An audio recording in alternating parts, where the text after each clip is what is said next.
Hello guys, अभी 1:30 बज रहे हैं और आज मैं थोड़ा सा लेट हो गई ब्लॉग बनाने में। और वैसे मैंने एक भजन भी बनाया था कल, तो एक दो दिन से कोई मतलब अच्छी सी आवाज़ लग रही थी मुझे, कोई भजन गायक थे उनकी। लेकिन मेरे को उनका भजन समझ में नहीं आया, तो मैंने भजन आज डाला नहीं।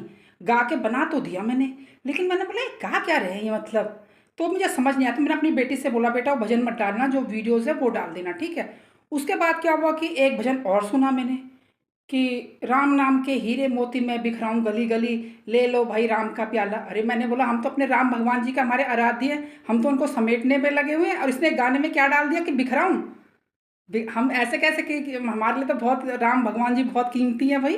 तो बिखराने के लिए नहीं, समेटने के लिए मतलब। तो पता नहीं कैसे भजन बने हुए हैं मतलब। तो मैंने बोला यार मुझे भजन भी आप सोच समझ के बनाने होंगे, ऐसे थोड़ा ना कि जो जैसा बोल रहा है उसी की, जैसे उसी की वो बोलते ना कहावत है भेड़ चाल में मैं भी चल दूँ, कि जैसा भजन बनाया है वैसे ही बना दूँ। तो मैं आप तरीके से और अच्छे भजनों का चयन करूँगी, मतलब अच्छे से बनाऊँगी भजन वगैरह।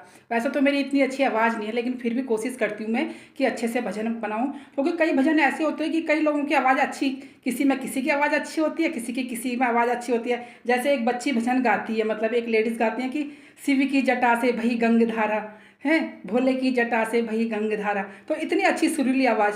अब मैंने ये दूसरे वाला भजन सुना, मैंने एक दो भजन मुझे अच्छे लगे तो मैंने गा दिए, डाल दिए। मतलब कि दुखों से अगर वो वाला था ना कुछ ऐसी भजन, तो मैंने बोला यार हर किसी इंसान के दुख सुख तो लाइफ में चलते रहते हैं।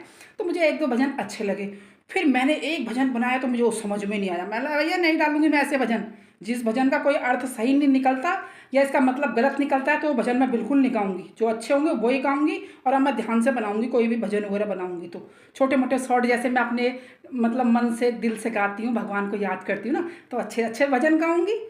तो फिर मैंने वो भजन नहीं डाला, और अभी थोड़ी देर में बनाऊंगी मैं एक दो भजन। यूट्यूब से ही मतलब सर्च करके बनाऊंगी, अच्छे से शॉर्ट बनाऊंगी एक दो। और आज किस टॉपिक पे बात करूँ मैं, आज टॉपिक पे बात करती हूँ कि मैं ब्रेन का है ना मेरे दिमाग में। तो क्या हुआ, जब मेरी बहुत पहले की बात है, एक बारी क्या हुआ कि जब हम सो रहे थे रात को, मैं मेरे हस्बैंड मेरी बेटी, तो मैं अपनी बेटी के ऊपर ना हमेशा हाथ रख के सोती हूँ क्योंकि मैं उसे बहुत प्यार करती हूँ।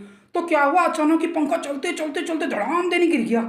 पहले दीवार पे गिरा और उसकी पंखुड़ी से कट देनी मेरे यहाँ कट गया, मतलब ब्रेन के यहाँ पे कट गया, मेरी आंख बच गई। और एकदम से खून निकलने लग गया, ऐसे खून निकलने लग गया एकदम से। और फिर क्या हुआ, मैं चिल्लाती हुई बाहर आई कि मेरी, मैं सोच रही मेरी आंखें फूट गई। फिर मैं सोच रही, मैं चिल्लाती हुई मेरी आंख फूट गई, मेरी आंख फूट के फिर एकदम से मैं बेहोश हो गई।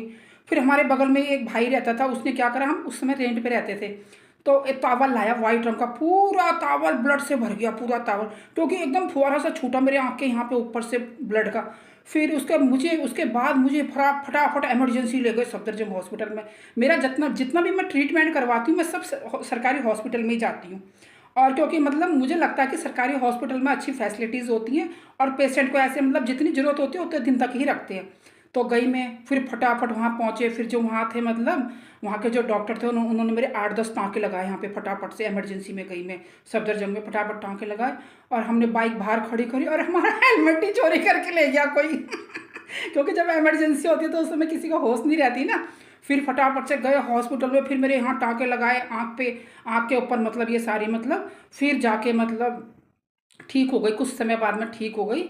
तो अचानक से ऐसे हो गया मतलब। तो ज़्यादातर ट्रीटमेंट जो इलाज वगैरह मैं सरकारी हॉस्पिटलों में जाती हूँ, क्योंकि आज के टाइम में तो एम्स में इतनी अच्छी अच्छी मशीनें हैं ना, मतलब आप एक्सरे भी कराओगे 1 सेकंड नहीं लगता एक्सरे में, मतलब इतनी अच्छी अच्छी मशीनें हैं। मतलब मैं ज़्यादातर मतलब सरकारी हॉस्पिटल से ही ट्रीटमेंट करवाती हूँ अपना। कुछ भी प्रॉब्लम दिक्कत होती है तो मैं सीधा वहीं जाती हूँ। बस थोड़ा जानकारी होनी चाहिए कि भाई किस तरीके से क्या काम करवाना है। फिर इंसान जैसे 2-4 बारी चक्कर काटता है तो उसको जानकारी और नॉलेज हो जाती है। तो मेरा तो यही काम रहता है, कहीं भी जाऊँगी कुछ ना कुछ सीख के आऊँगी। मैंने अपने दाँत भी वहीं से ठीक कराए, आँखें भी वहीं दिखाई।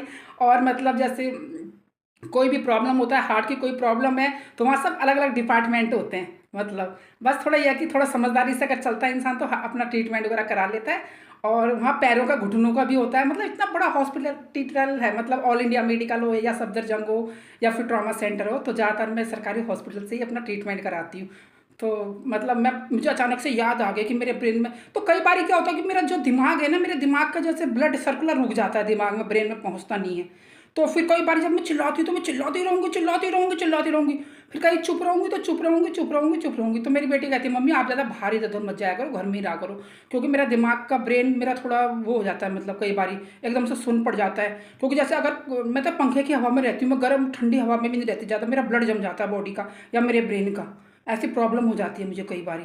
तो इसीलिए मैं ज़्यादातर मतलब जैसे गर्मियाँ भी आती हैं तो मैं पंखे की हवा में ही रहती हूँ।